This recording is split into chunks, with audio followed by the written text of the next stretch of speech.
Hello my dear students of class 11। कैसे हैं आप सभी बच्चे। आज हम वीडियो लेकर आए हैं अकाउंट्स का। आप 11th के प्लेलिस्ट में जाके इसके पहले की वीडियोस आप देख सकते हैं। आज हम क्लास 11 में अकाउंट्स में चैप्टर 2 जो बेसिक अकाउंटिंग टर्म्स कर रहे थे, जहां तक हमारा हो गया था उसके आगे का टॉपिक आज हम करेंगे। सबसे पहला है परचेज। परचेज मतलब क्या होता है? परचेज किसी भी बिजनेस फर्म के लिए जो गुड्स वो रीसेल करने के लिए खरीदता है या फिर प्रोडक्शन करने के लिए खरीदता है, उसे परचेज कहते हैं। जैसे फैक्ट्री, एक बहुत बड़ी फैक्ट्री है, उसने एक बहुत बड़ी मशीनरी ली, तो वो मशीनरी क्या कहलाएगा? उसके लिए वो मशीनरी परचेज है। क्यों? बिकॉज उसी फैक्ट्री में उस मशीन से वो प्रोडक्शन करे। एक बहुत बड़ा लैंड एक्वायर किया, लैंड डील एक्वायर किया, क्यों? ताकि वहां पे फैक्ट्री वो सेटअप कर सके, स्टैब्लिश कर सके, या एक नया प्लांट, एक नई फैक्ट्री वहां पे वो स्टैब्लिश कर सकते। तो वो लैंड डील भी उसके लिए क्या कहलाएगा? परचेज। ठीक है। एक इलेक्ट्रॉनिक शोरूम के लिए वो जितना भी एसी फ्रिज खरीद रहा है, क्यों खरीद रहा है? ताकि उसको वो बेच सके, तो उसके लिए वो क्या है? परचेज। एक साड़ियों की दुकान के लिए वो जितनी भी साड़ियां खरीद रहा है, क्यों खरीद रहा है? ताकि उसको दोबारा वो बेच सके, तो उसके लिए वो क्या है? परचेज। ठीक है। अब परचेज दो टाइप के होते हैं, एक कैश और एक क्रेडिट। कैश परचेज मतलब अगर आपने कैश देकर सामान लिया है या सर्विस लिया है, और क्रेडिट अगर आपने उधार में लिया है। दोनों ही परचेज में आएगा, चाहे आप उसको कैश में ले या उधार में। ठीक है। इसके बाद आता है परचेज रिटर्न। मान लीजिए जो सामान आपने लिया वो डिफेक्टिव निकला, तो आप उसको वापस करेंगे, तो वो क्या कहलाएगा? Purchase return. जैसे मान लीजिए किसी शॉप ने अपने लिए बढ़िया सा एसी लगवाया कि भाई एसी लगवा लेते हैं बढ़िया सा। ठीक है। अब एसी उसके लिए वो परचेज है। अब वो जो एसी है वो डिफेक्टेड निकला, तो उस एसी को से वापस करना पड़ेगा, तो वो क्या कहलाएगा? Purchase return. और परचेज रिटर्न को रिटर्न आउटवर्ड भी कहते हैं। क्यों रिटर्न आउटवर्ड कहते हैं? रिटर्न आउटवर्ड इसीलिए कहते हैं बिकॉज जब आप खरीदते हैं तो सामान अंदर आता है, और जब आप वापस करते हैं तो खरीदा हुआ सामान बिजनेस से या शॉप से वो बाहर चला जाता है। इसीलिए जब खरीदा हुआ सामान वापस हो तो उसको रिटर्न आउटवर्ड भी कहते हैं। इसके बाद आता है सेल्स। सेल्स क्या होता है? जो आप बिजनेस से बेचकर कमाते हैं। एक साड़ी वाले की दुकान पे जो साड़ी बेच के कमा रहा है वो सेल्स है। एक खिलौने की दुकान में जो खिलौने बेच के कमा रहा है वो सेल्स है। एक कन्फेक्शनरी शॉप में केक पेस्ट्री बेच के जो कमा रहा है वो सेल्स है। एक मिठाई दुकान में मिठाई बेच के जो कमा रहा है वो सेल्स है। एक गाड़ियों के शोरूम में गाड़ी बेच के जो कमा रहा है वो सेल्स है। तो बिजनेस का जो रेवेन्यू है वो कहां से जनरेट होता है? सेल्स। टाटा अपने प्रोडक्ट्स को बेच के सेल करके कमा रहा है, सेल्स। चाहे वो घड़ियां हो, कार्स हो, या सर्विस देना हो, जो टाटा के 5 स्टार होटल्स है, ताज, तो ये बिजनेस का मेन अर्निंग सोर्स है। ये भी दो तरह का होता है, कैश और क्रेडिट। अगर आपने सेल किया और आपको तुरंत पैसे मिल गए तो वो कैश सेल है, लेकिन अगर आपको पैसे अभी नहीं मिले तो वो क्या सेल है?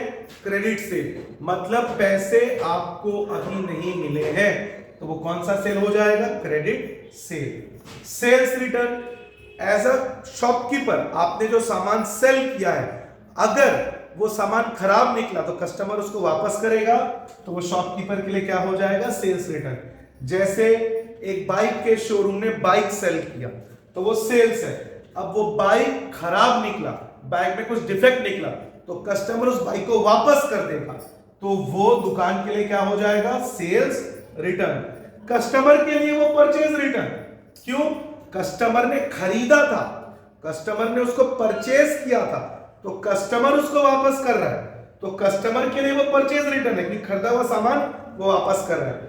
लेकिन शॉपकीपर के लिए, सेलर के लिए वो सेल्स रिटर्न है, क्योंकि उसने माल बेचा था और बेचा हुआ सामान उसको वापस आ रहा है। जब माल बेचते हैं तो वो बाहर चला जाता है दुकान से, शॉप से, लेकिन वही बेचा हुआ माल खराब होने की वजह से वापस हो जाए तो वो दुकान के अंदर आ जाता है, तो वो क्या कहलाता है? Return inward. क्योंकि बेचा हुआ सामान जब आपने बेचा था बाइक तो वो दुकान से बाहर चला गया था, वापस वो बाइक दुकान के अंदर आ गया क्योंकि बाइक डिफेक्टेड था तो अंदर आ गया, इसलिए सेल्स रिटर्न को कहते हैं रिटर्न इनवर्ड। ठीक है। इसके बाद रेवेन्यू फ्रॉम ऑपरेशंस। बिजनेस का मेन अर्निंग सोर्स। एक साड़ियों की दुकान के लिए साड़ी बेचना, रेवेन्यू फ्रॉम ऑपरेशंस। गाड़ियों की दुकान के लिए गाड़ी बेचना, रेवेन्यू फ्रॉम ऑपरेशंस। मिठाई की दुकान के लिए मिठाई, पेड़ा ये सब बेचना, दूध दही, revenue from operations. Goods, goods मतलब जो माल बेचने के लिए रखा गया, स्टॉक किया गया है, गुड्स। आप सुने होंगे माल, आम बोलचाल में दुकानदार उसको माल बोलते हैं। क्या माल आ गया गोडाउन में, क्या माल की सप्लाई हो गई, तो यहां पे ये गुड्स है। ठीक है, गुड्स मतलब जिसको लिया गया है बेचने के लिए। एक इलेक्ट्रॉनिक शोरूम के लिए उसके सारे इलेक्ट्रॉनिक आइटम्स गुड्स है। एक कार के शोरूम के लिए उसके सारे कार्स गुड्स है। ठीक है, एक बाइक के शोरूम के लिए उसके सारे बाइक्स गुड्स। ठीक है, इसके बाद आता है स्टॉक। एक ओपनिंग स्टॉक और एक क्लोजिंग स्टॉक। स्टॉक का मतलब आपके गोडाउन में कितना माल रखा हुआ है। ठीक है, उसको कहते हैं स्टॉक। ये दो तरह का होता है, ओपनिंग और क्लोजिंग। ओपनिंग मतलब आपने धंधा कितने माल के साथ शुरू किया था। जैसे मान लीजिए मैंने जब अपना साल मेरा शुरू हुआ, मैंने 100 बाइक्स को शोरूम में मंगवाया सेल करने के लिए, तो मेरा ओपनिंग स्टॉक कितना हो जाएगा, 100 बाइक्स।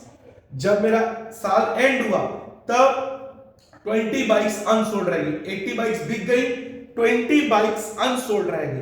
तो वो जो 20 बाइक्स हैं वो क्या कहलाएगा, क्लोजिंग स्टॉक। क्लोजिंग स्टॉक का मतलब goods unsold at the end of the year. ठीक है, और करंट ईयर का क्लोजिंग स्टॉक, अगले साल का ओपनिंग स्टॉक। ये साल जब मैंने क्लोज किया तब मेरे पास कितनी बाइक्स नहीं बिकी, 20 बाइक्स, तो मेरा क्लोजिंग स्टॉक है। जब मैं नया साल शुरू करूंगा, वो 20 बाइक्स को कबाड़ में तो नहीं बेचूंगा, उसको दुकान में ही तो रखूंगा ना, ताकि वो अगले साल बेच सकूं। तो जब मैं नया साल शुरू करूंगा तो वो जो 20 बाइक्स हैं वो मेरा क्या बन जाएगा, ओपनिंग स्टॉक। यानी इस साल का क्लोजिंग स्टॉक, अगले साल का ओपनिंग स्टॉक। इसके बाद रॉ मटेरियल। अब ये रॉ मटेरियल क्या है, जैसे एक फैक्ट्री है, जिस फैक्ट्री में बाइक्स प्रोड्यूस हो रही हैं, अब उस बाइक को बनाने के लिए लोहा, फाइबर, ग्लास ये सब लगेगा, तो वो सब क्या कहलाएगा, रॉ मटेरियल। कार की फैक्ट्री में कार बनाने के लिए जो भी चीजें लगती हैं वो क्या कहलाएगा, रॉ मटेरियल। एक फर्नीचर की फैक्ट्री में फर्नीचर को बनाने के लिए लकड़ी, गम, जो भी लगेगा, फिनिशिंग मटेरियल, सनमाइका, जो भी चीजें लगेंगी वो क्या कहलाएगा, रॉ मटेरियल। और work in progress, work in progress का मतलब होता है बच्चों अनफिनिश्ड प्रोडक्ट, जो पूरी तरह से अभी कंप्लीट नहीं हुआ।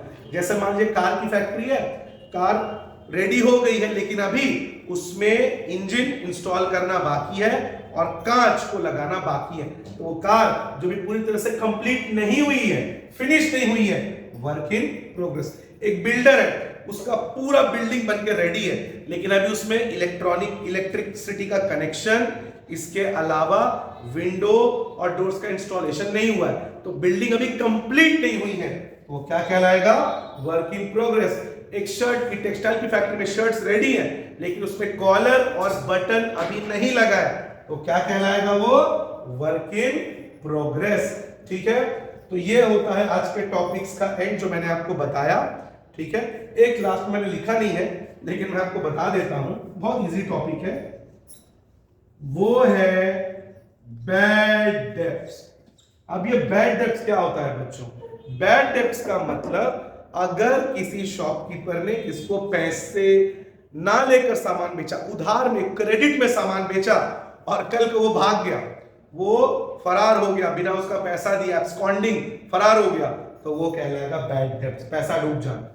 आपने किसी को उधार में माल बेचा और वो बिना पैसे दिए भाग गया, तो वो क्या कहलाएगा, बैड डेब्ट। जैसे एक कार का शोरूम है, उसने कार बेचा और वो जो कार सेल हुआ 5 लाख में, मान लीजिए 4 लाख का पेमेंट उसने कर दिया और बोला 1 लाख का पेमेंट का उसने चेक दे दिया कि 1 लाख का पेमेंट आप चेक में ले लीजिए, उसके बैंक में पैसा ही नहीं था, चेक बाउंस हो गया और वो आदमी कार लेके गायब हो गया, तो उसका 1 लाख रुपए डूब गया, तो वो 1 लाख क्या कहलाएगा, बैड डेब्ट।